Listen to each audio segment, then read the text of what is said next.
खोपोली शहरातील कानाकोपऱ्यात एक उमदं नेतृत्व म्हणून लहान वयातच उदयास आलेले शिवसेनेचे नेते तथा खोपोली नगरपालिकेचे माजी स्वीकृत नगरसेवक म्हणून ज्यांची सर्वदूर ओळख होती असे हरहुन्नरी नेतृत्व असलेले अमोल जाधव यांनी आपली जीवन यात्रा 19 जून रोजी संपवल्यामुळे अनेकांना धक्काच बसला। काहींनी तर अमोल जाधव यांच्या मृत्यूचा धक्का सहन न झाल्याने घरातून बाहेर पडणं देखील टाळलं।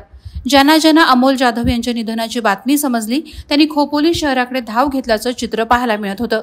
कोणाशीही वैर नसलेले व्यक्तिमत्व म्हणून लहान वयातच अमोल जाधव यांचं नाव भविष्यातही आदरानं घेतलं जाईल। त्यांच्या अंत्यसंस्कारासाठी राजकीय, सामाजिक, शासकीय तसंच समाजातील सर्व जाती धर्मातील लोकांचा महासागर उसळला होता। त्यांच्या अंत्ययात्रेला अनेकांना आपले अश्रू अनावर झाल्याचं यावेळी पाहायला मिळालं।